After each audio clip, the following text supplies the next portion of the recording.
Adolf Hitler, the man who just wanted to be an artist. I'm an actor. Man, the dude really just wanted to paint some paintings, bro. Seriously, if only they had let this guy attend art school, then none of this World War II and Holocaust stuff would have happened. And if you're one of the people who deny the Holocaust, then you're not just wrong, you're stupid. Now wait just a minute. And you're ugly, just like your mum. Hey, jokes. Just some very dark humor to get through an even darker video. Just a joke, like Elon throwing his heart out to the people. But I'm not here to talk about Elon saluting Hitler so obviously and so hard that he almost threw his back out, nor am I here to talk in great detail about the Holocaust or the Second World War.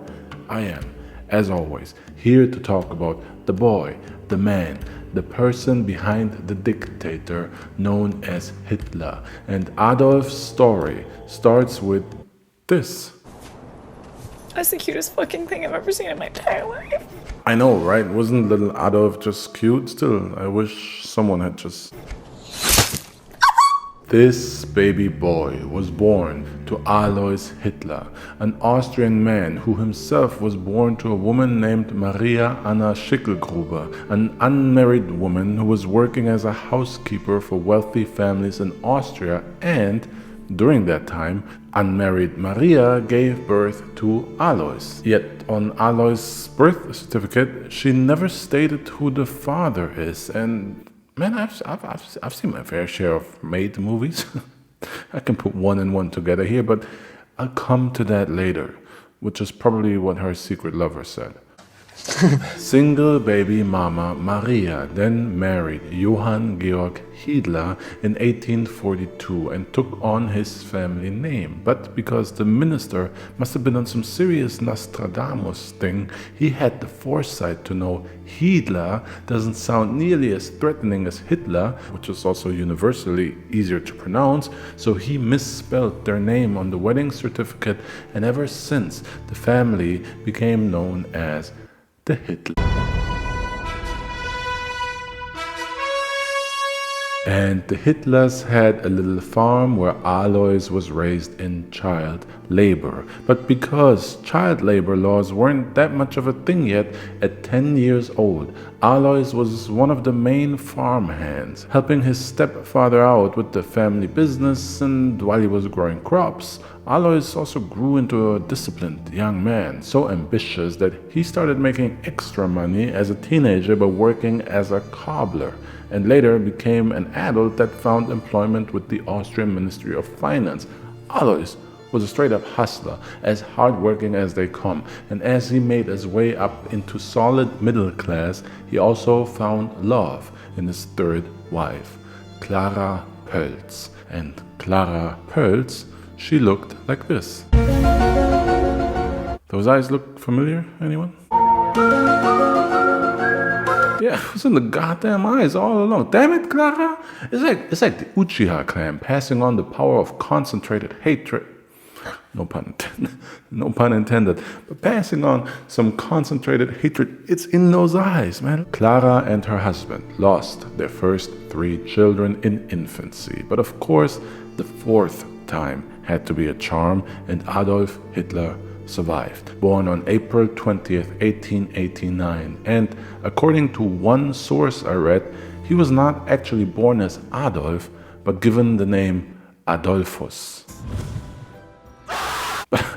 But I couldn't reliably fact-check this. I mean, some sources have it, most do not, so I'll stick with Adolf. And 5 years later, young Adolf got a baby brother, Edmund. But young Adolf was no role model big bro, quite the opposite.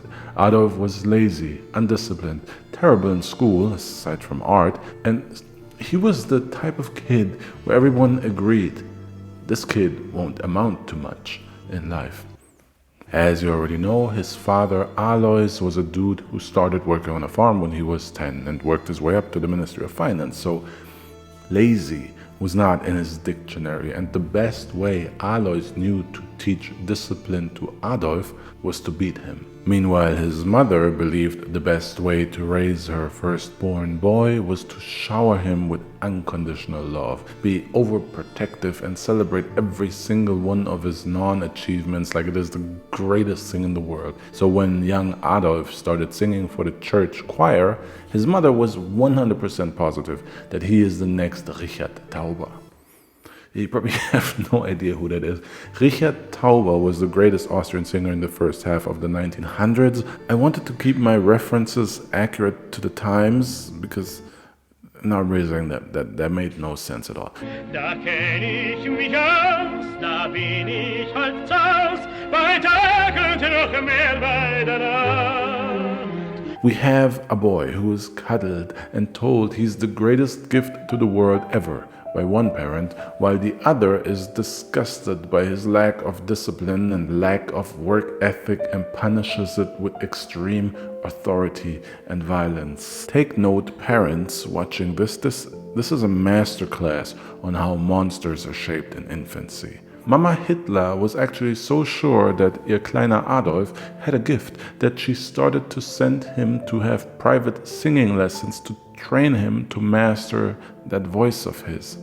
Then Adolf found some joy in that voice of his and told his parents that he wanted to be a Catholic preacher because he liked preaching and he liked giving speeches. It's really coming together right there in the childhood, isn't it? It's all there. Adolf started training his speeches by preaching to other children, which is ironic since he was the laziest bum-ass kid in town. But I think I speak for everybody when I say nobody would have had a problem if he had actually become a Catholic preacher. Well, maybe a couple of boys maybe would have had a problem, but a lot of people could have lived with that, literally. Unfortunately, Adolf abandoned his preaching plans when tragedy struck in the year 1900. When Adolf was 11, his younger brother Edmund died at the age of 6. Adolf became severely depressed, and the only speeches he gave now were to his dead little brother. Adolf spent most of his time at the graveyard next to his brother's grave, lying there in the dirt until late into the night, talking to his dead brother. Yeah, boo-hoo, poor Adolf. Don't forget what the guy would go on to do just a couple of decades later, okay? Let's not shed tears here. But for now, just 3 years later, this death was followed by another death in the Hitler family, except this one had little Adolf celebrating. His abusive father, Alois, died in 1903, and with her family down to just her and her firstborn boy, Clara became even more overprotective of her son. As far as she was concerned, Adolf was now truly her treasure, and he deserved the world. It's all there in the childhood. This is mind-boggling, man. How monsters are made. So Adolf was like, that's all I needed. That's all I needed for him to do that, and it became personal with me.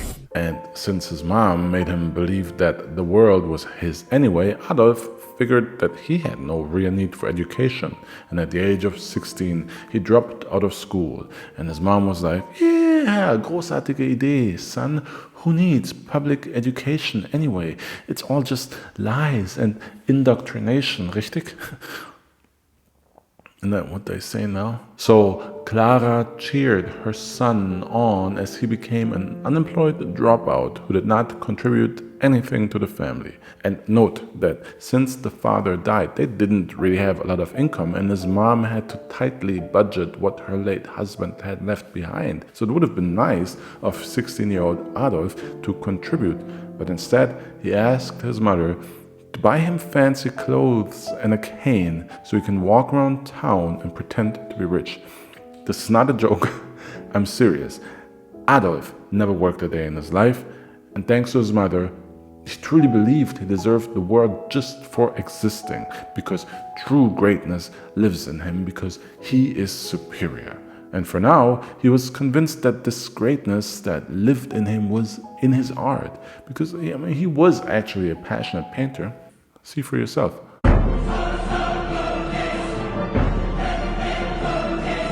Adolf was so super confident in this art of his that he told anybody that would listen that he would become the greatest artist in the world. But when the great artist applied to the Academy of Fine Arts in Vienna, he was rejected twice. And so the great artist decided to pursue a different path in life. Oh, no, no.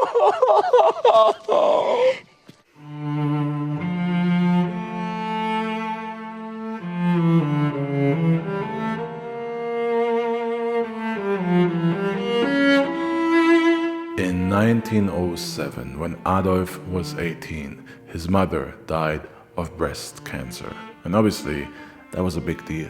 Clara was the greatest love of his life, as he was hers, and she was the only one who believed in him because, there was literally nothing to believe in, so no one else did. And just to prove how much of a bum he really was at this point, Adolf then still decided not to get a job, but to take all the money his dad had worked for all his life and that he had saved for retirement, the money that his mother was budgeting tightly so that they could live off of it. 18-year-old Adolf took all that money and moved to Vienna, where he spent it all in 1 year. Ich hab Style und das Geld. Ich hab all das, was den Fotzen so gefällt. Hier. And then he was broke and lived in homeless shelters. Karma. So now Adolf needed money, but instead of writing job applications, he wrote letters to distant family and friends to ask them for money, or rather, as he phrased it, to invest in a surefire path to future artistic greatness. And one auntie of his then actually started sending Adolf money for basic needs, and so he continued to practice his art every day, and eventually, he actually started selling some watercolor paintings to local businesses and tourists. But despite selling some paintings now, Adolf, he was still like, I'm broke, baby.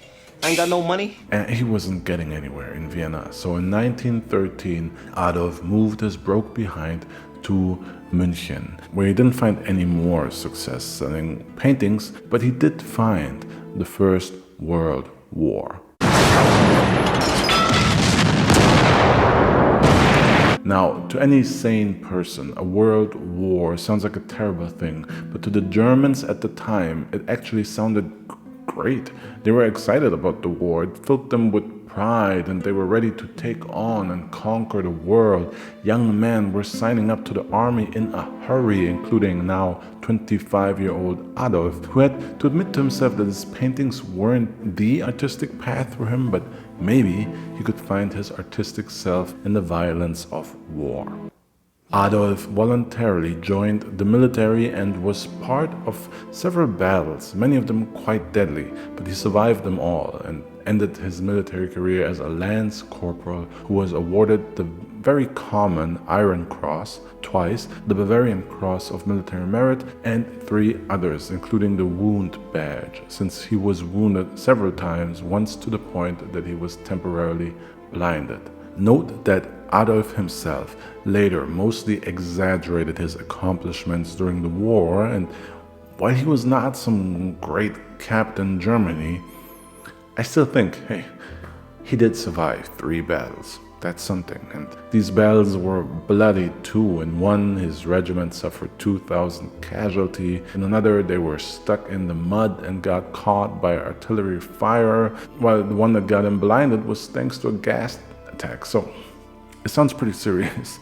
I've never been to war, luckily, so I can only imagine that a part of surviving such bloody battles is that you need an insane belief in yourself and in the cause. So Adolf, he was sure that Germany would win, or rather could have won, because they ended up losing the war. To be precise, they lost the war so bad that they gave up. An armistice was signed while the German army was still out there fighting, and Adolf, along with many other soldiers, could never, and I repeat, never forgive that. He was sure they would have won the war if they had just kept on fighting. And to him, the people that signed the armistice were traitors, backstabbers, and many shared this opinion, which is why the signing of the armistice became known to many as the Dolchstoßlegende, or the legend of the dagger backstabbers, to kind of literally translate it. Losing the war came with consequences. Germany had to sign the Treaty of Versailles, which dictated that they are to accept responsibility for causing the war, causing all of the loss and damage, and are therefore required to pay money to all of the countries for all that damage. And since this was the First World War, that was a lot of damage, and that's a lot of money. Germany obviously couldn't pay this. The cost was outrageous, and after all the war spending, they didn't have the economy for it, nor could they build an economy, because that would require paying people wages for jobs. Wages they didn't have the money for either. So since money was the issue, some genius had a bright idea. Hey, I have a bright idea. What if we just print all this money, yeah? What if we just print more money and pay our debts? Gute Idee, Bruder. What a cheat code. Wow. So they did that, but unfortunately, the economy doesn't work like that. And soon, Germany had, way too much money in circulation. They printed way too much, which meant that money completely lost its value. It became fancy paper. Their currency, the Deutsche Mark, inflated to the point that $1 was worth, and I'm not kidding, I don't even know how to say this number, but for example, in November 1923, this was the worth of $1. That's 3 zeros more than billion? Am I right? I don't know. Whatever this is, Deutsche Mark. So to just buy a loaf of bread, people were literally wheelbarrowing money to the bakery for household goods. People were literally going to buy everyday items like money made all day. You know, right here, a light million. So that's Germany at the time, and after he bled for them in the war, now 30-year-old Adolf decided to hang around, unfortunately, and continued working for the German army as what he later called an intelligence agent, but that's just a fancy job title for him being a snitch. After the war, the Greater German government was reformed into the Weimarer Republik, a democratic government. And a lot of people opposed this because, remember, everybody was so broke they were wheelbarrowing monopoly money around, and people were pissed. A war had been started. They thought they would win, then they lost, but some still believed it could have been won, and then they were humiliated with this inflation and having to pay for all the damage that the war caused in all the other countries. Plus, after losing the war, Germany also had to give up and lost 13% of its landmass. You know, nobody likes to lose 13% of their size. The country was smaller, poorer, piss poor, in fact, really angry and divided, though they were somewhat united in the fact that most agreed that the government was to blame. So a lot of opposing political parties formed in this time, and it was Adolf's new job to infiltrate and monitor these parties and snitch on them to the government. One of the first parties he was sent to infiltrate was the Deutsche Arbeiterpartei, or the German Workers' Party. Their whole thing was basically that the Jewish population of Germany was the reason they lost the war, the reason the armistice was signed, and the reason the economy is so terrible right now. It's easier to blame someone you can point at that is different from you, to frame it as them versus us. So that's what these Germans did. They blamed the Jewish people for everything, them versus us. And as Adolf was infiltrating them, he found that he actually agreed with them. A lot. Too much. Way too much. So he quit his job, entered the No Jews Allowed party, and this is when Mama Hitler's vocal classes from way back in his childhood paid off. Just probably not in the way anybody expected. Adolf was a really gifted speaker, and within 2 years he rose to a leadership position in the party, reformed them from the German Arbeiterpartei into the Nationalsozialistische Deutsche Arbeiterpartei, the NSDAP, or more commonly known as the Nazi Party. And then Adolf decided to take 2,000 of his Nazis to party in the streets of Munich on November 8th in 1923 to try and overthrow the government. And then he was arrested. Today is that day. Yeah, 5 years in prison. But there was a small price to pay, because that whole stunt, leading his Nazis into the streets to attempt a putsch, a coup d'etat, it got him a lot of attention. Also, the arrest was followed by a very public trial for 24 days, which got him even more attention and a platform to speak on. And again, Adolf was very, very good at giving speeches. If you didn't know Hitler before his arrest and his trial, well, you know who I am now! And for a lot of Germans who were very frustrated with the state of the country, a country that was falling apart, really, they saw Hitler as a man who actually had the balls to do something about the government they were all just complaining about. That's how they saw him. So Hitler didn't overthrow the government in this first attempt, but that failed attempt was a great marketing campaign and laid the seeds for what was to come. And in jail, Hitler put those seeds on paper by writing the book Mein Kampf, a book in which he laid out his plans for Germany in great detail. But in short, he basically says, democracy sucks, I should be in charge, the Germans are the master race, the Jewish people are different, inferior, and a race that shouldn't exist. It's their fault everything is bad because the Germans are so great, it couldn't be their fault. In fact, Germans are destined for greatness because, again, they are naturally superior, and once the Jewish are gone, this master race of Germans will find greatness under my leadership. Basically, a rewording of what was probably the gist of Mama Hitler's bedtime stories that she told her oh so great Adolf as she tucked him in after his father beat him. Again, seeds, they are sown in childhood. Raise your babies right, people. It matters. After an almost metaphorical 9 months in prison, Adolf was reborn and released, and so was his book Mein Kampf, which later became a bestseller, and which means he arguably actually made it as an artist. Who would have thought? Not me. But most of all, the book spread his evil message. It spread the hatred and fed the egos of insecure, broke and beaten Germans, started to feed a superiority complex in them. A revolution was brewing in Germany, and Adolf was at the center of it. As people picked sides against the existing government, they gravitated to either the Communist Party or the Nazi Party. And since capitalism is not spelled communism, everybody who had some money and wanted to keep it chose to support the Nazi Party. And you have to understand, Adolf was so good at speeches that he managed to get all kinds of people to agree on the Nazi ideology, people that would otherwise never agree on anything.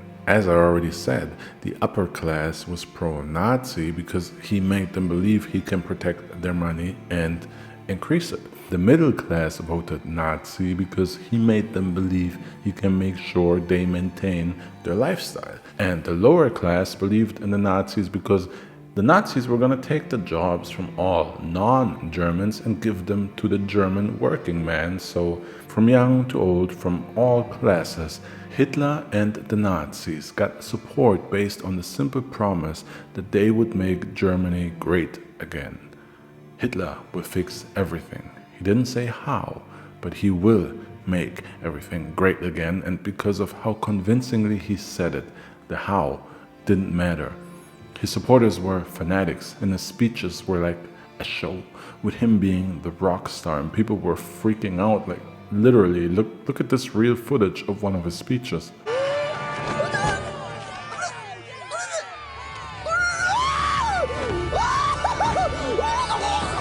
No, hey, look, we need joke breaks in this video, but seriously, here's real footage of one of Hitler's speeches. America is back.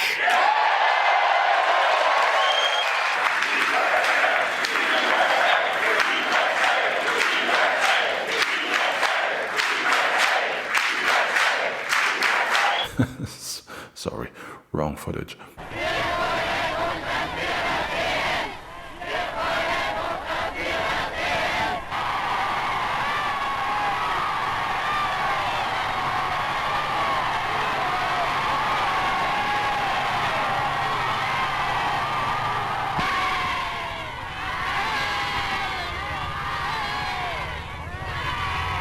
Now, of course, Hitler was not the only German in the country trying to do something about the terrible economy, and another solution that others came up with was to loan money from the US, invest that money into the coal industry and export coal in great quantity to everywhere to slowly work their way out of debt and inflation. It was a bit more complicated than that, and I'm oversimplifying greatly, but that's the gist of it, and it worked. Germany was selling coal, making money, the economy was improving, but then the stocks in the US crashed and the Great Depression of 1929 happened and ruined everything. Germany was back to being super broke and arguably even more frustrated now because they had a sliver of hope that was taken from them. And the fact that this sliver of hope and its demise was dependent on the economy of another country, it just proved that they had to be more self-sustaining and do everything within their own nation. That just made Hitler's speeches of a German master race that is better than every other nation, that made it sound even better. The Great Depression helped the Nazi Party rise in popularity. Before the economic crash, the Nazi Party was just a spark. After the crash in 1932, the Nazi Party polled 32%, making it the largest party in Germany, and they were becoming a real threat to the existing government. So in order to stop the Nazi Party and Hitler, the opposition started looking into Adolf's past. And what they found there was a little movie that Brazzers would have likely called German MILF, Hausfrauen in Heat. They found out that Hitler's grandmother once was a 42-year-old maid that worked in wealthy Jewish households and was impregnated by a 19-year-old Jewish man, a man named Leopold Frankenberger, who then sent Maria steady payments of child support even though they were not married, nor was he listed as the father. It was highly suspicious, and it was a problem for Adolf. Can't be having a Jewish granddad when your whole rise to power is founded on the evil, inferior Jewish people and the superiority of the pure German master race. But Adolf managed to sweep these allegations under the rug, and they were eventually forgotten. And to this day, there's still no proof on who Hitler's grandfather was, and the fact that it might have been this Jewish Leopold Frankenberger was popular amongst his opposition, but it doesn't have any more proof than any other German or Austrian grandfather tales that are floating around. We simply do not know who Adolf Hitler's grandfather was. We don't know. And another scandal that could have stopped Hitler from rising to power was the fact that he murdered his 23-year-old niece because he was in love with her and jealous. Yeah, that's a big one. Allow me to explain. As Adolf was rising in popularity and celebrity, his half-sister Angela moved in with him, and half-sister Angela had a daughter, Hitler's niece Geli, who was 17 when Adolf was 36, and Adolf was like,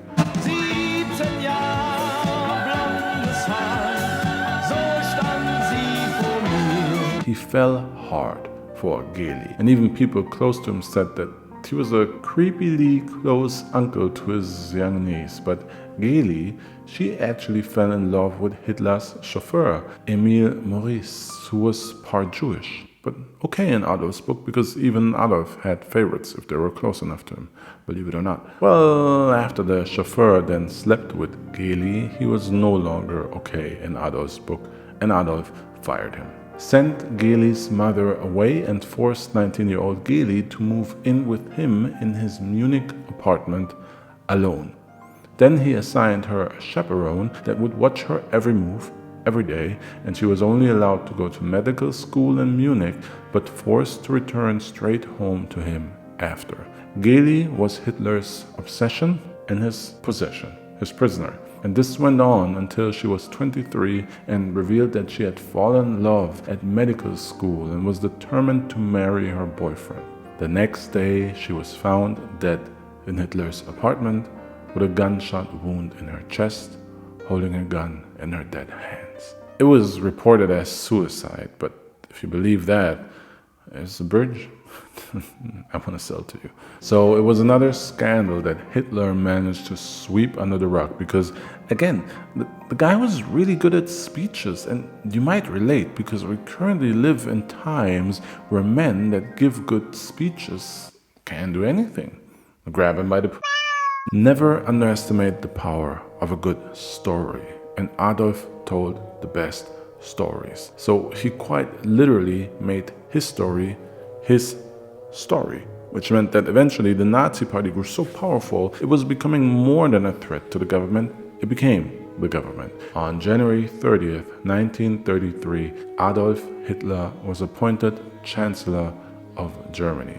And 4 weeks later, the Reichstag was set on fire, and new Chancellor Hitler used his great power speech to convince everybody that it was the Communist Party. Bitter that they lost the election, they set the Reichstag on fire, and once again, thanks to Hitler's gift of rhetoric, history was his to tell.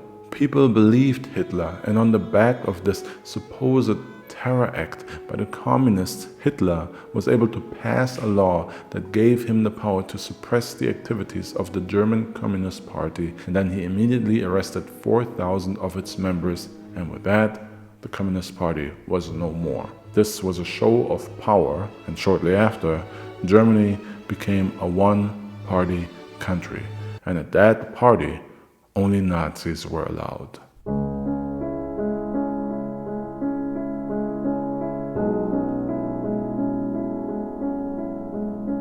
Did the Nazis set fire to the Reichstag themselves?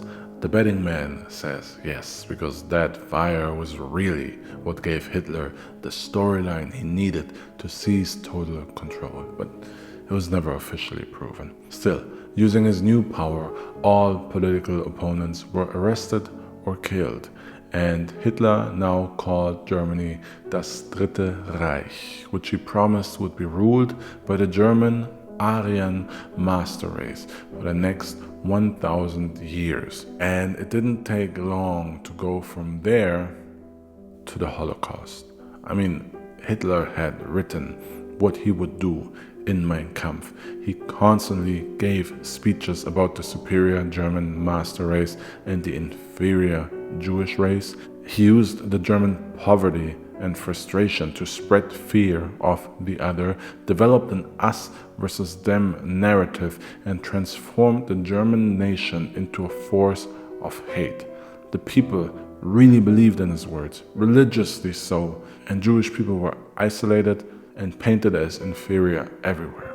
In movies, books, radio, newspapers, press releases, anti-Semitism was literally everywhere, and Jewish hatred was at an all-time high. Largely thanks in part to Hitler's right-hand man and Minister of Propaganda, Joseph Goebbels. Goebbels was what you would consider an evil genius, unfortunately. He really created a sophisticated machine of media propaganda in favor of Hitler, the Nazis, and the German master race, and against everyone that was different, particularly the Jewish people. Here's Goebbels giving one of his many hate speeches. Und wenn die jüdischen Zeitungen heute glauben, auf versteckte Drohungen durch die nationalsozialistische Bewegung einschüchtern zu können, wenn sie heute glauben, unsere Notverordnungen umgehen zu dürfen, sie sollen sich hüten. Einmal wird unsere Geduld zu Ende sein und dann wird den Juden das freche Lügenmaul gestopft werden. So what came next? Over 400 decrees and regulations against the Jewish population. Basically, they no longer had human rights, their businesses were boycotted, Jewish civil servants were removed from their jobs within the first few months of Hitler's reign, all Jewish were isolated from all kinds of professions, race laws were put in place to separate them from the German Aryan population and to make them internal foreigners. Their homes were raided, their possessions were taken, their properties were seized, and then their physical bodies were seized, put into concentration camps, and worked to death until eventually Jewish people were just outright hunted down. within Germany, and even by special troops hunting and killing Jews outside of Germany's borders. And because just killing them wasn't enough, even then their remains served to make products that were sold.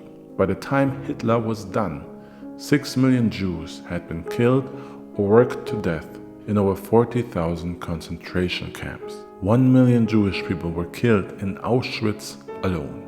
Hitler wanted to completely exterminate the Jewish people, but they were not the only ones that suffered. Polish people, Romani people, Soviet prisoners of war, LGBTQ people, political opponents, all categorically hunted down, enslaved, and or killed, including handicapped people, even German ones, since they were considered weak and bad for the German bloodline, so they were murdered. All in all, 17 million people were categorically killed in Hitler's concentration camps. And so, really, Hitler's first war started within Germany against people he had effectively divided from his so-called master race. And this war and the forced labor it provided, it quite literally fueled the war that Hitler then waged against the rest of the world starting in 1939. But before starting that war, Hitler had already aligned himself with fellow fans of genocide in Italy and Japan, and they formed the Axis of Evil, basically supervillains set on world domination, which is always odd to me because how can three nations believe that their respective ethnicity is superior, but then form an alliance between three? And that's so illogical. But hey, fascism. And on reputation alone, Hitler was already able to expand the German realm back to its original size. Remember how it had lost 13% of its size? Well, not with the Adolf pill. That thing will get you big and strong and then some. So Germany seized Rhineland, Sudetenland and Austria without any war, just on the back of words, promises or threats. Hitler called this restoring the German Lebensraum, living room, breathing room for this German-speaking master race that needs its original German-speaking Lebensraum restored. So to the German people, these early successes, they were proof that what he had promised before he rose to power was true. They were superior, and he would make Germany great again. And now that he was elected, the solution for all these economical problems was the same way Hitler solved his money issues when he was young. Take money from other people. Other countries and their resources would pay for Germany's economy once conquered. Hitler believed the economic crisis could be stopped by military aggression. And as for Germany's debt to pay for the damages caused in the First World War, ain't nobody got time for that. Do you really think Hitler was the kind of guy to say, I'm sorry for being overdue, here's your payment with interest? Nah. As far as Hitler was concerned, the Treaty of Versailles was just a piece of paper, scrap. No more repayments. And with the spoils of war, with all the money and properties he stole from the Jewish population and all others he marginalized, kidnapped and killed, the free labor they provided, the jobs they no longer had, all of this opening up to Germans. Yes, Hitler seemed to deliver on his promises. As long as you were part of his master race, things were good. Hitler was able to raise the wages of Germans by almost 11%, and as far as the masses were concerned, Germany was starting to look great again. You already saw how popular Hitler was before he was in power, so imagine the frenzy he inspired now. So when Goebbels finally announced that the war to restore Germany's greatness and expand its Lebensraum all across the world would begin, that the total war was about to start, this was the reaction.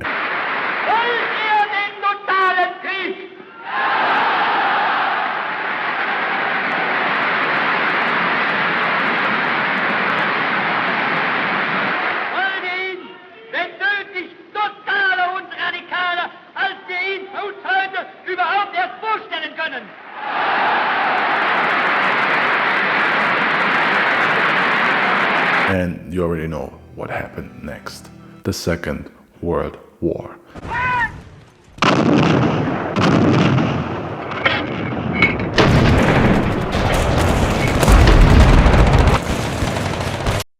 And this is where I will not go into detail. We all know that Germany lost the war. The world will be looking very different from what it looks like right now. And also, I don't want to go into detail because the Second World War could be 10 videos of its own. What I want to point out, though, is that after first taking Poland in 1939 and then moving into France, if Adolf Hitler would have stopped then and there, he might have just gotten away with it.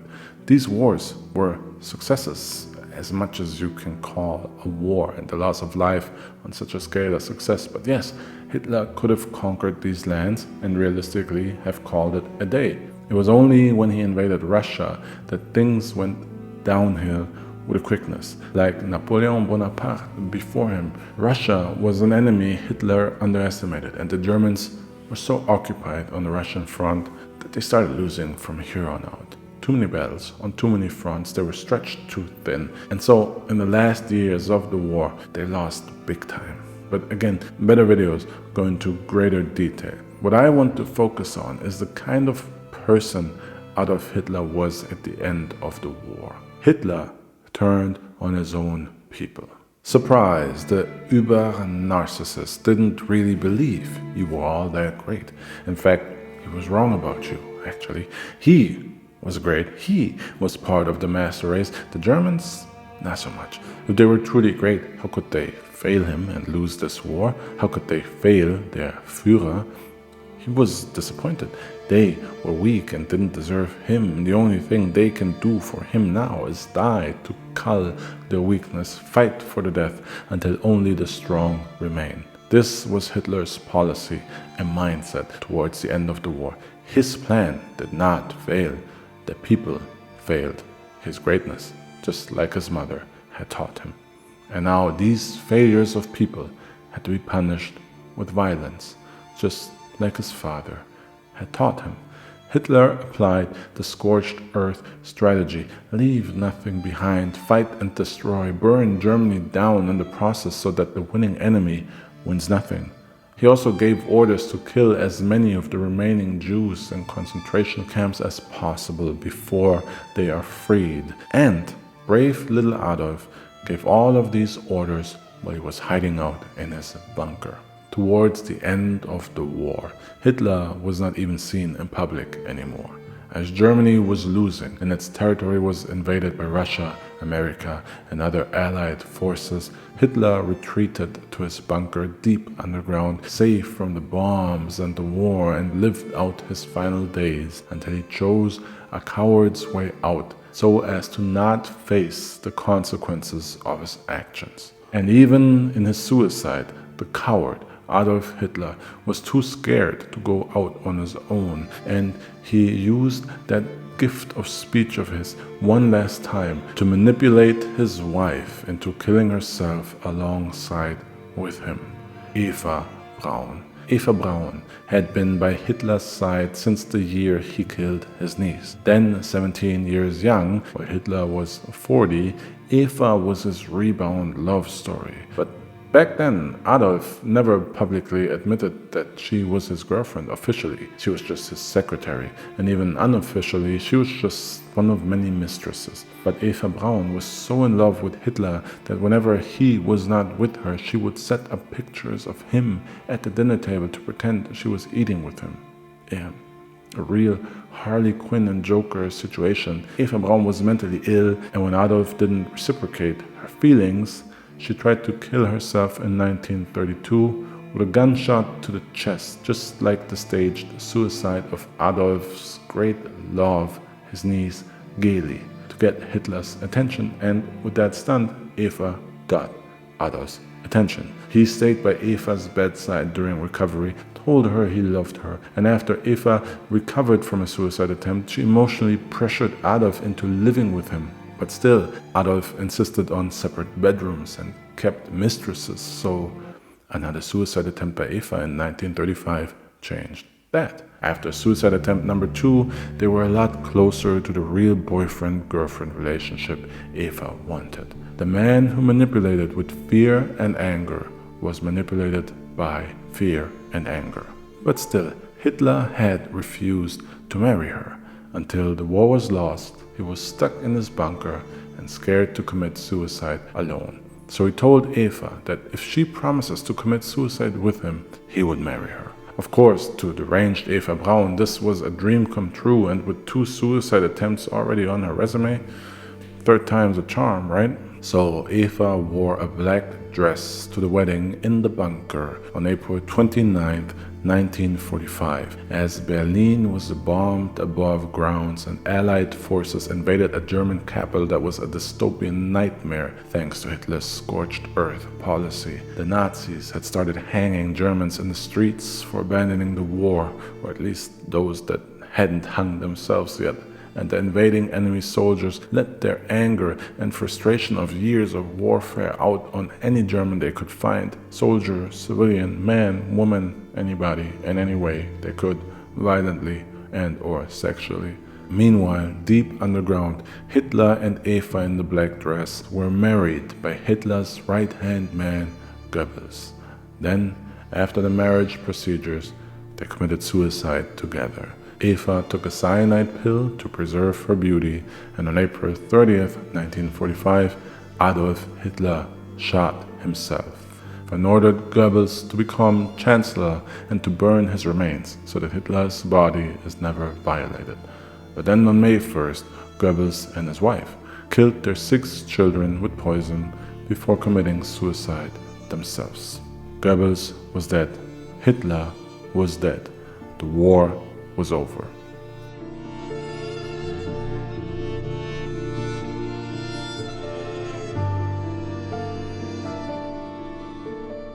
Adolf Hitler had taken a country that had hit rock bottom and used the people's desperation as a source for power. People that didn't know how to feed their families in an economy that had completely collapsed, that couldn't find work and much less meaning in their lives. And then along comes this guy, this gifted speaker who seems to be so sure in his words and tells you that none of this misery, none of it is your fault. You are special because you are part of a greater plan, a greater race. You are not to blame for any of this. In fact, there's an enemy out there, and this enemy is causing all of your problems. This enemy cannot even be considered human, for they are below this masterful race that you belong to. So all you need to do is unify in your greatness against this enemy, unify as a nation, select him as your leader, trust him, and he will solve all your problems and make it all better and make your country great again. Unless we remember what happened and how it happened, monsters like Hitler can and will rise again.